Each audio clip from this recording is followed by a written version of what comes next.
Hi guys welcome to my channel. ఈరోజు మన వీడియోలో స్పెషల్ ఏంటో తెలుసా? మా అత్త స్టైల్ పిత్తపరగల కర్రీ అయితే చూపిస్తాను. సో, మా అత్తమ్మ అయితే చాలా బాగా చేస్తారనమాట.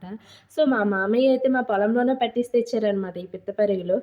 సో, వీటిని మంచిగా అయితే వాష్ చేసుకొని ఇలా పసుపు వేసుకొని అయితే కొంతసేపు పక్కన పెట్టేయాలి.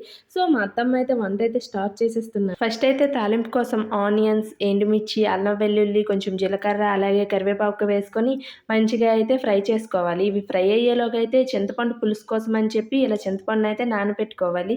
సో, మంచిగా అయితే వాటిని ఫ్రై చేసుకొని ఇంకా పెరుగిళ్ళైతే అందులో వేసేసుకోవడమే. సో, మా అత్తమ్మ అయితే ఈ కూర చాలా బాగా వండుతారనమాట. ఒకసారి ఈ స్టైల్‌లో మీరు ట్రై చేసేయండి. చాలా బావుంటుంది. విలేజ్ స్టైల్ అనమాట.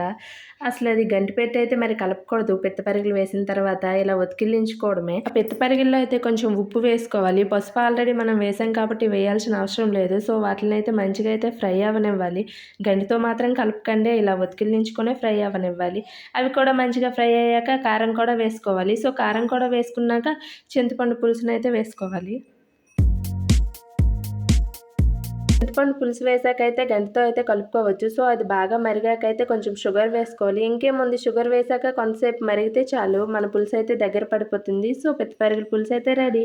సో, ఇది వేడి వేడి అన్నంలో పెట్టుకొని తింటే అసలు అదిరిపోతుంది. సో, మీకు కూడా నచ్చితే ఒకసారి ఇలా ట్రై చేసేయండి. టేస్ట్ అయితే మాత్రం చాలా బాగుంది. వీడియో నచ్చిందా? నచ్చితే సబ్స్క్రైబ్ చేసుకోండబ్బా! అలాగే లైక్ కూడా చేయండి.